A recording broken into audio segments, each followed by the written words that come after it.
messy. Take the next right onto Southwest 150. So we're ready. We are ready. We're in the car and we are starting our road trip. Where are we going? Orlando, Florida. Here we come. Turn left onto.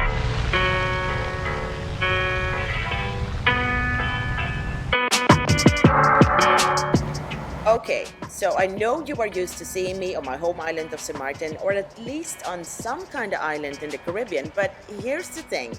Island girls travel to other destinations too. Every year around October, I travel to Orlando, Florida to meet up with my sister, Jana Marie, for what has become our annual sisters trip. We do touristy things like go to the movies, paddle around in a swan on a lake, and drink lots and lots of margaritas. But we also try to have as many unique experiences as possible. This is not the kind of video you are used to from me. This is a travel vlog of two island girls in Orlando.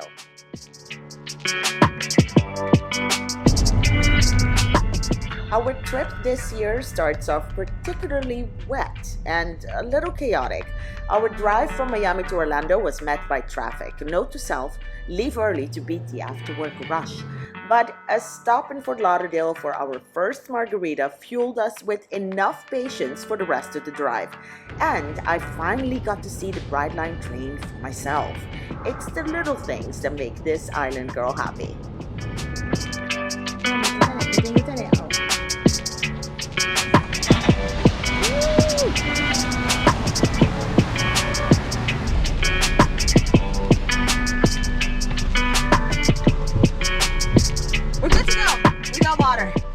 All right, Orlando has not been nice to us. It's been, well, actually maybe it has because it's been blessing us with rain ever since we got here. We got a little bit of sun earlier today and that was it. So, but we don't mind. We're on vacation. I'm getting way ahead of myself here. Let's go back to earlier in the day. My sister is a complete different traveler than I am. While I prefer unique stays, Airbnbs, and the comfort of small boutique hotels, she prefers the luxury and convenience of larger resorts. She even has a timeshare here in Orlando, which I must admit makes our annual trip here less of a hassle and quite pleasant.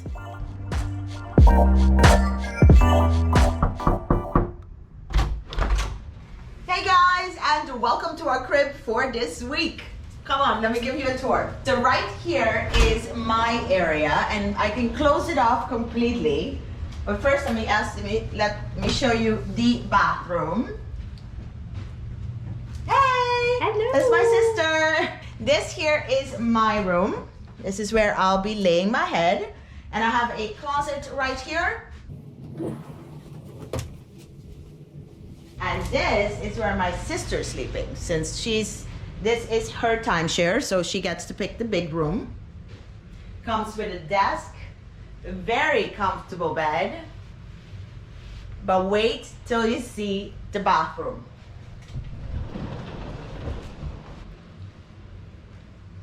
Now come on, we're not ready. This place is humongous. Look at this. The living area and kitchen. Now look how massive this kitchen is. I can do so many meals. We can prepare so many meals here. We barely will need to go out. And a patio.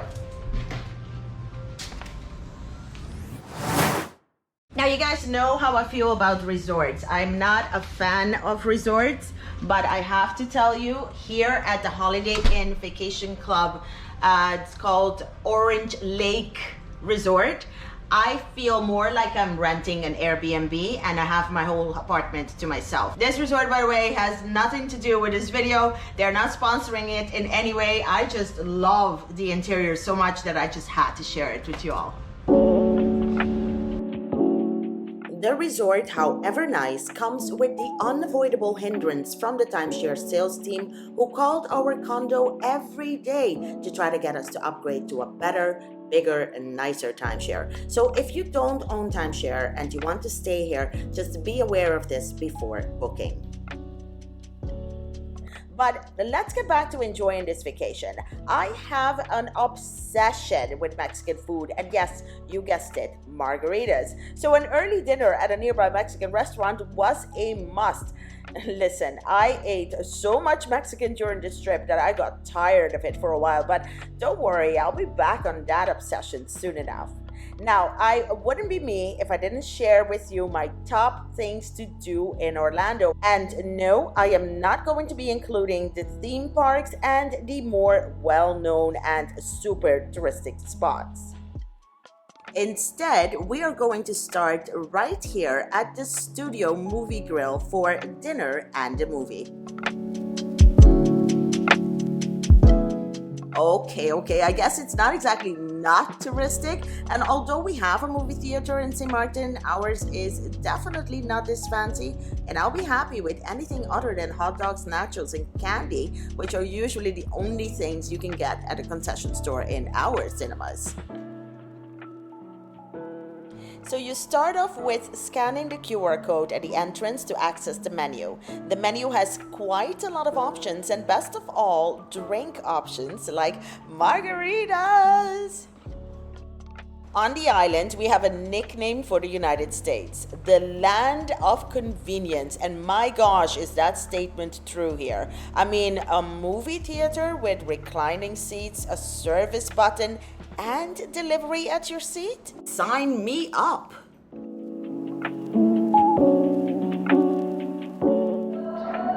So it's very easy to impress an island girl. Check this out. Water. Wash. Check it out. When you're done, come closer.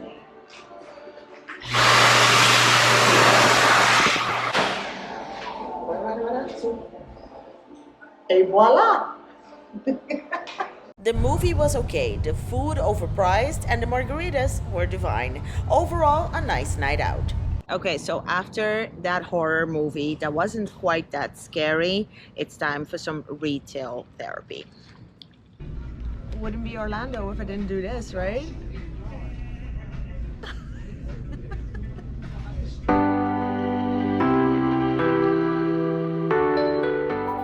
And next on the list is something I've been looking forward to do again ever since last year's trip, and that is to visit the Orlando Cat Cafe for some coffee and cat therapy.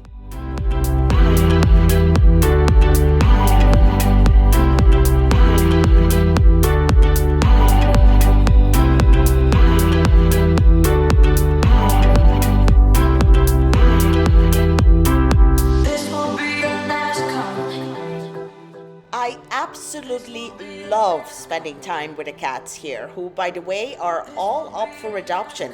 If you want to know more about the Orlando Cat Cafe and Minch Coffee and how you can support them, check out this video right here. I'll leave a link down below to make it easier for you. I don't know about you, but this is living.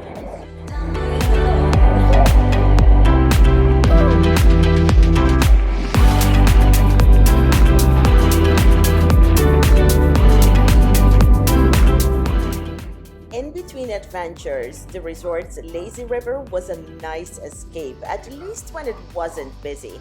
And September is a great month to escape the crowds. But as nice as touring is at the resort, it's much nicer at a spring. Okay, let's start this highlight and absolute must-do from the beginning.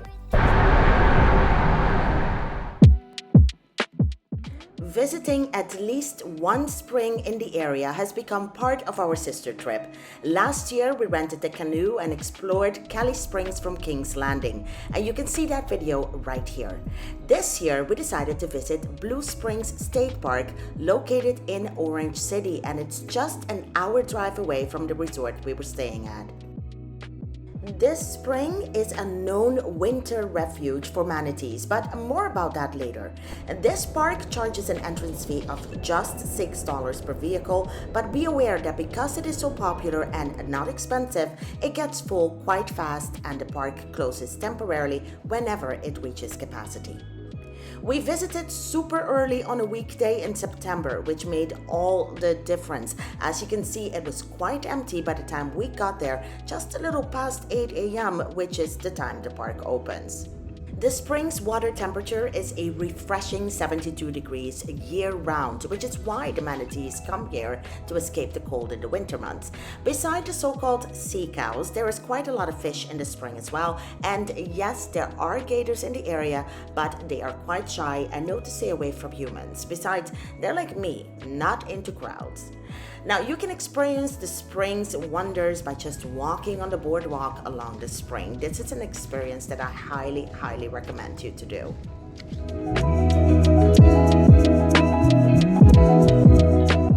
There is seriously quite a lot to do here. You can hike one of the nature trails, you can bird watch and fish, you can go boating, kayaking or paddling, or swim, scuba dive, snorkel, and of course, you can go tubing like what we did.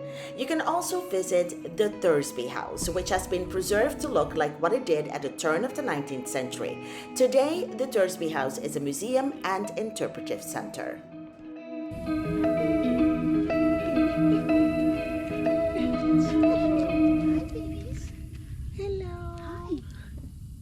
Sweetheart.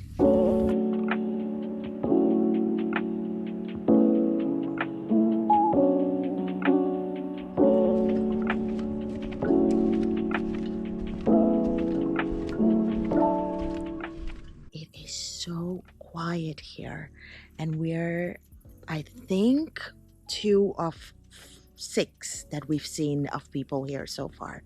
It's very quiet, there's not a lot of people about, and we pretty much have the spring to ourselves.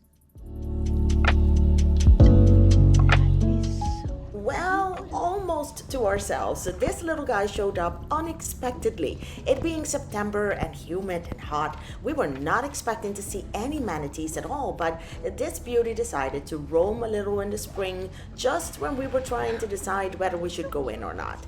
There is no swimming when the manatees are in the water, and there are volunteers in kayaks who observe and look out for them during park hours. Like we do. That svelte figure does not have blubber in it. That's all manatee.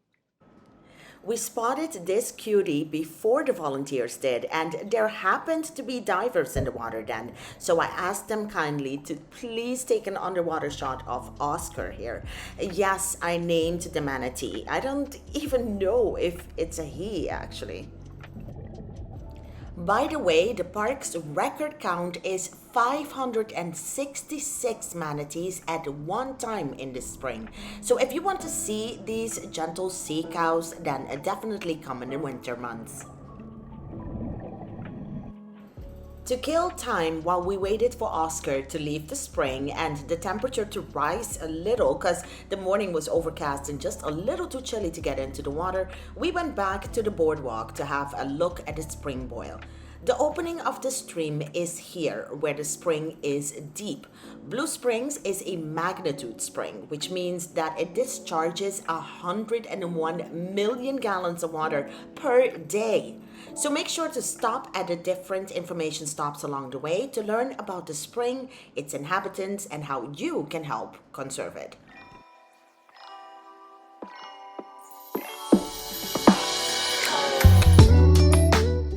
Blue Spring, along with the many other springs in the area, feed the St. Johns River, the longest river in Florida. We wanted to know more about this river, and a guided boat tour on it was just the perfect way to do that. This eco tour was 2 hours long, a little too long if you ask me, but it is a dream for bird watchers and people who are into nature. We learned a lot about the local birds and even saw a few alligators, mostly alive, but also one dead one, poor thing. So we are walking now with our tube, and it started raining, but you know, we're hardcore, so we're still going in.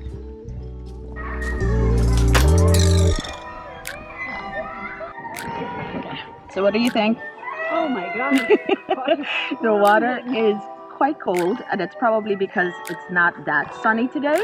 This tubing is so much better than at the resort though. I gotta say, this is so much better. Like right now my butt is numb. She's still freezing, but this is great. This is amazing. Before we both fall in, she's trying to get her butt in there now. Not much success. Okay. You almost got it. Almost. Okay, I got it. We're in! Yay! Floating on the water as the current takes you from the upper entry to the lower entry point along the spring is so relaxing. It was also quiet when we were there, and the water is extremely clear, allowing you to see everything below. We eventually got used to the temperature, probably because the sun decided to make an appearance by then, so we even went for a swim in the refreshing water. The tube, by the way, the double one that we got, cost us $10 for the first hour. It's $7 for a single, and it's $4 per additional hour on the tube. There are lockers available near the convenience store for just $5 each, but make sure you keep the key secure while tubing, because we lost ours and had to pay $25 for a spare key. Another thing that is good to mention is that the ecosystem of the spring is extremely fragile, so make sure you use eco-friendly sunscreen. Oh my god. Totally worth it. Definitely doing this again. We're probably gonna make this into part of our annual Orlando trip and probably start doing one spring each trip. Maybe 2 springs, who knows? This was great. Amazing.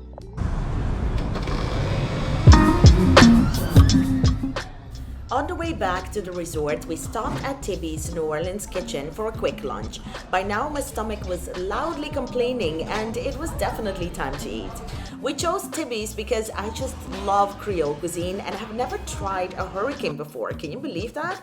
Perhaps my next trip to the US should be to NOLA. What do you think? Let me know in the comment section below if you would like to see a vlog of mine of this well-known destination. Cheers to my first ever hurricane, and we're not even in New Orleans. It's potent.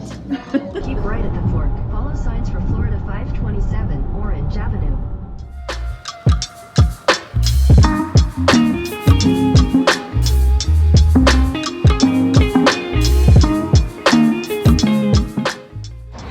So we're in downtown Orlando, and we're on our way to go on the Swan Boats. I saw the Swan paddle boats advertised, and since the weather was perfect and I really wanted to do this, we decided to rent one for a short 30 minutes on the lake. Here too, you need to scan the QR code and complete an online form and pretty much sign your life away before getting on the Swan. The activity, although touristic, was quite fun. It's lovely to see the city from the lake.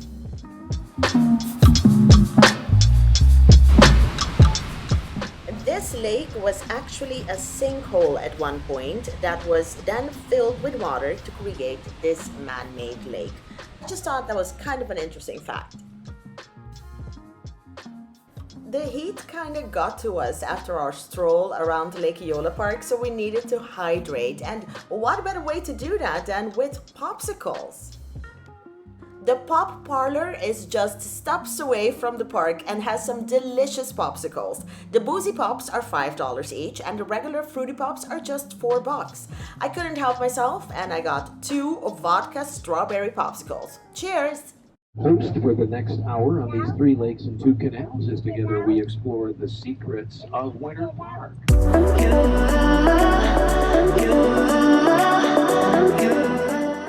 Since we were so close to Winter Park, we took a chance to see if we could get on the Scenic boat tour there. And we were lucky. This scenic and narrated tour is one of the oldest, if not the oldest in the area, and has become a Winter Park tradition.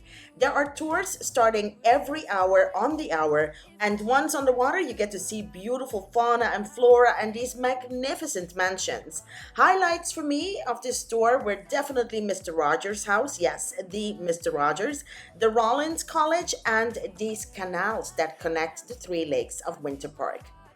The tour is just an hour long, perfect, and it's quite entertaining, and besides, it's just $16 per person. Night end, yeah, about time we stop pretending. Come home with me. Welcome to Abstract Orlando.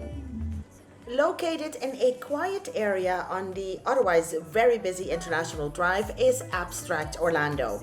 It's a fluid art class in which you get to create your very own abstract masterpiece. Classes start from $30, but watch out because once you get inside, this is where they catch you with all sorts of upgrades. By the time we left, we had spent a total of $60 per person with wine, resin to give the art the shine it needs, added sparkles for dramatic effect, and a rush order on the drying process so we could pick it up in 2 days rather than the 7 days it usually takes. But all in all, this hour-long class was one of the most fun things we did in Orlando. If you want to go, book early. The classes usually get booked up quite fast. Another one of my obsessions happens to be zero waste stores, and I try to visit these whenever I travel since St. Martin does not have one yet. In Orlando, I found Zero Orlando. It's located close to Lake Eola in this beautiful monument house. At least for now, since the concept is somewhat of a pop-up store, it offers a range of zero waste and eco-friendly products like shampoo bars, toothpaste, tablets, and much, much more. I really could spend hours in here.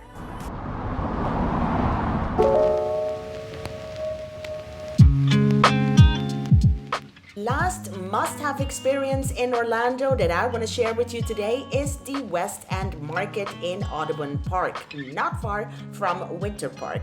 It's a culinary food hub with a lot of really delicious options, many of them vegan. I loved the atmosphere here, the many options, the people, and of course the delicious food. One of the more popular food merchants here is the reason I ended up at this food hall to begin with, and that is Winter Park Biscuit Company. Oh my gosh, that was so good. Expect a crowd on Saturdays, but also interesting vendors lined up outside the building. On the second floor is The Neighbors. It's a creative store where products from various local artisans are sold. In the store is also a bar with some funky and unique cocktails thanks to the owner's cocktail program. There's also an intimate chef-to-table experience that you can have here, but it only seats about 8 persons, so definitely call up ahead and make a reservation. It's called Camille, and it's a sort of a pop-up experience right here at The Neighbors.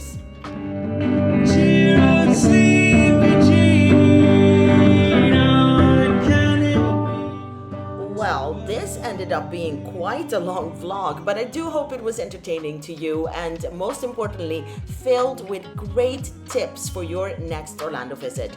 I know it's nothing like my usual Caribbean life, but I do hope you've enjoyed it nonetheless. Let me know in the comment section below what other destinations outside of the Caribbean you would like me to show you. My name is Riselle, the Traveling Island Girl, signing out. Thank you for watching.